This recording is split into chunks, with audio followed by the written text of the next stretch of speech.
নমস্কার বন্ধুরা, তোমরা সবাই কেমন আছো? আশা করি সবাই ভালো আছো। আমার চ্যানেলে তোমাদের সবাইকে স্বাগত জানাই। আজ আমি তোমাদের সাথে শেয়ার করব কুমড়ো ভাজার রেসিপি। কুমড়ো ভাজা বানানোর জন্য প্রথমেই কুমড়োটাকে চ্যাপ্টা চ্যাপ্টা এবং খুব মোটাও নয় আবার খুব পাতলাও নয় এমন শেপে কেটে নেব। কুমড়োটাকে কেটে নেওয়ার পর কুমড়োর এই পিসগুলোতে স্বাদ অনুযায়ী নুন, হলুদ গুঁড়ো এবং সামান্য লঙ্কা গুঁড়ো মাখিয়ে দেব। নুন, হলুদ গুঁড়ো এবং লঙ্কার গুঁড়ো মাখিয়ে কুমড়োর পিসগুলোকে 30 মিনিটের জন্য রেস্টে রেখে দেব। 30 মিনিট পরে কুমড়োর পিসগুলোকে ভেজে নেব। তার জন্য ওভেনে কড়াই বসিয়ে দেব এবং কড়াইয়ের মধ্যে দিয়ে দেব সামান্য সাদা তেল। তোমরা চাইলে সরষের তেলেও এই রান্নাটি করতে পারো। কড়াইতে তেল দেওয়ার পরে তেলটাকে ভালোভাবে গরম হতে দেব।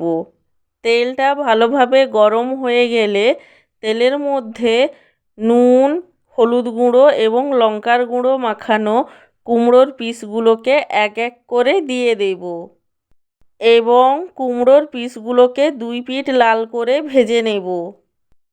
আর হ্যাঁ, লো টু মিডিয়াম ফ্লেমে কুমড়োর পিসগুলোকে ভাজবো যাতে কুমড়োর পিসগুলো ভালোভাবে সেদ্ধ হয়ে যায়।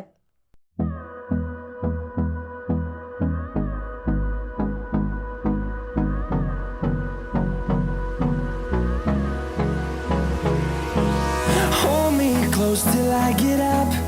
Time is barely on our side. I don't wanna waste what's left. The storms we chase are leading us, and love is all we'll ever trust. Yeah, no, I don't wanna waste what's left.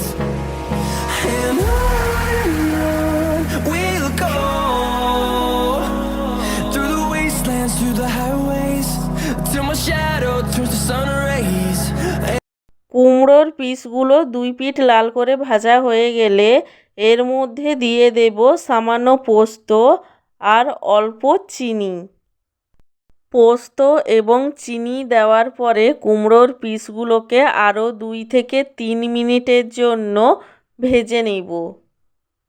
পোস্ত এবং চিনি দিয়ে কুমড়োর পিসগুলোকে 2 থেকে 3 মিনিটের জন্য ভেজে নিয়ে কুমড়োর পিসগুলো ঠিকঠাক সেদ্ধ হয়েছে কিনা চেক করে নেব।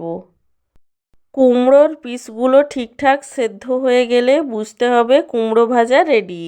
তখনই কুমড়ো ভাজাটাকে নামিয়ে নেব এবং গরম ভাতের সাথে পরিবেশন করব গরম গরম কুমড়ো ভাজা।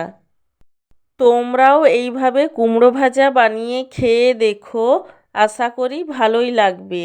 ভালো লাগলে আমার চ্যানেলটিকে সাবস্ক্রাইব করে পাশে থেকো এবং লাইক, কমেন্ট, শেয়ার করতে একদমই ভুলো না।